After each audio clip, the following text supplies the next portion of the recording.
Hi, how are you today? Today I'm doing something a little bit different. I'm going to do a simple watercolor painting.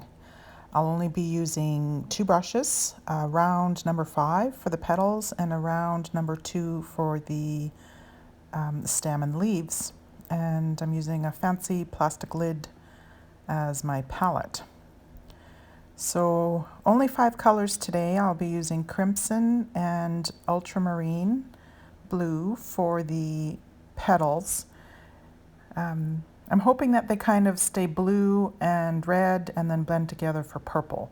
So I'm going to be dipping my brush into the blue separately from the red and then just let it do its thing within the water and see what happens.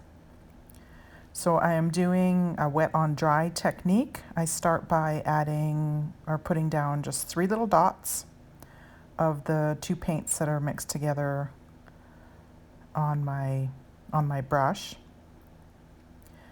and then I dip my brush in water, and then I just kind of tap that wet brush against the paint and then move my wet brush out along leaving a little puddle for that paint to flow into. So as you can see, pardon me, the paint just kind of flows wherever the water is going.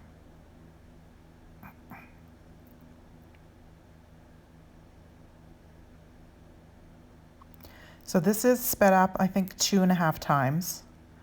So it actually does take me a while to do this painting, but I haven't done a watercolor painting in probably over a year, and I've only done a few of them. So this is really new territory for me.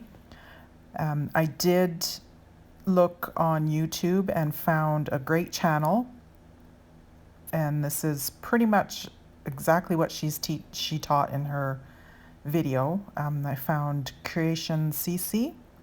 It's a nice big channel. She does all kinds of different types of paintings and stuff, and she taught this little flower trio, and so I basically am doing what she taught on the video, on her video, and I will link all of that down in the description for you.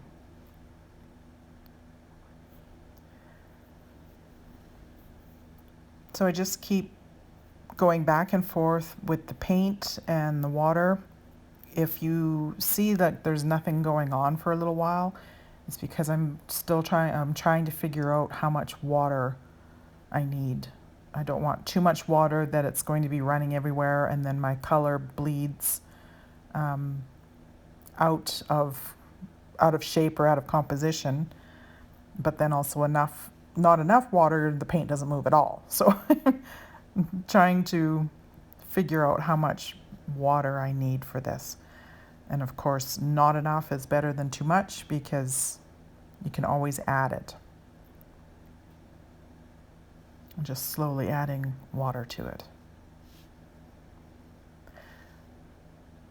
So I went back and I put in a few more dots of the red and blue so that I could add a few more petals. And I'm thinking that's looking pretty darn cute right now. Let's get those extra paintbrushes out of my way.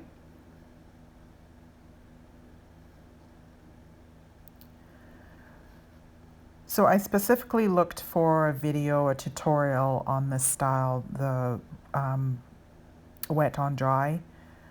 I've tried the wet on wet technique before, and I don't think it's a very good place for a beginner to start. At least it wasn't for me, because my colors went crazy. They were flowing all over the place. I had too much water and it was just chaos.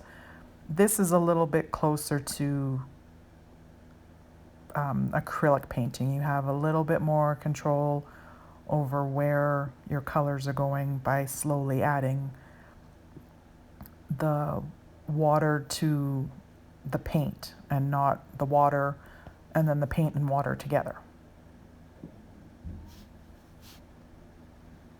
And because I'm using teeny tiny little brushes, that helps too, because you're not going to make a huge mess when you're using just small brushes. So this was a really great place for me to start.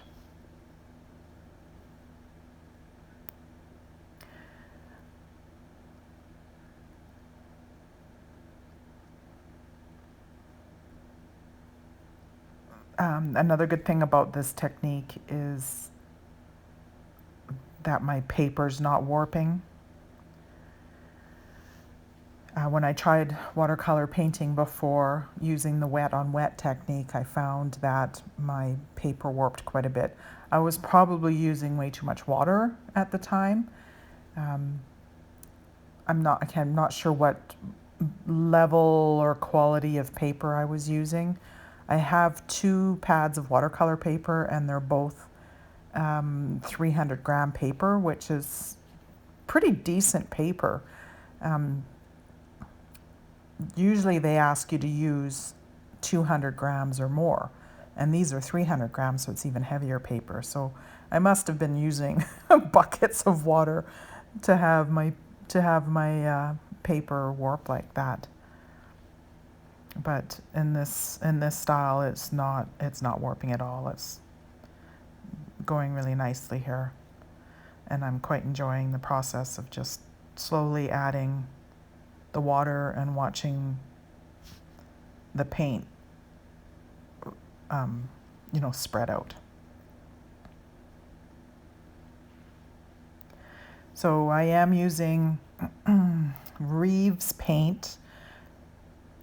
It's an older set. I don't even know when I bought it. I found it in my art supplies, and it's a set of 12 tubes.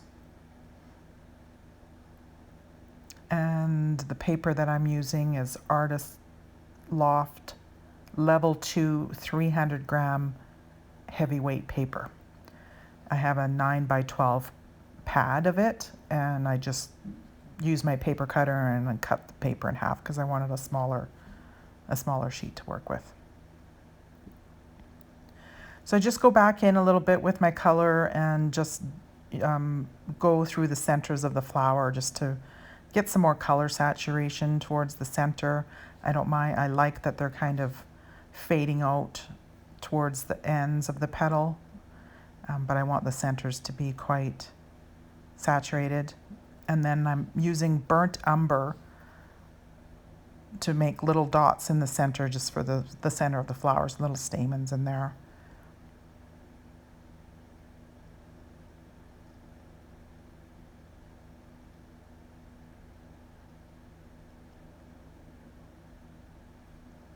And then I decide that it's a little too dark in the center, so I grab some China white and just go in and put a few little dots of the China white on top of the burnt umber, just to give it a little light, give it a little contrast there.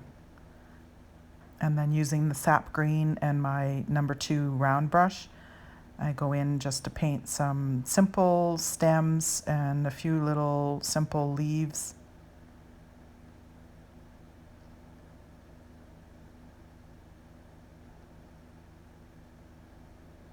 This was really easy, and if you've ever wanted to try watercolor, go check out creationsceecee's video. She explains things much better, and it was a lot of fun and very relaxing to do this. I just take my number 2 with the sap green and just put a few little dots around just for some extra interest there.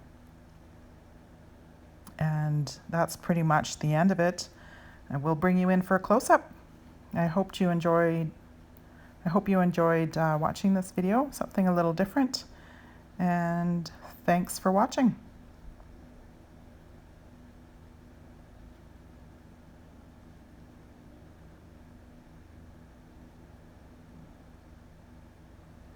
I got ahead of myself. Here's where I go back in with the white.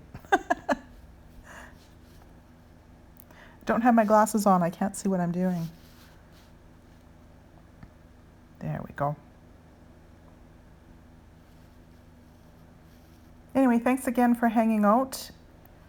I'd appreciate it if you hit the like button for my video, and if you haven't already subscribed, please subscribe to my channel. I do lots of different art projects with acrylic paint, watercolor, resin, and MDF wood.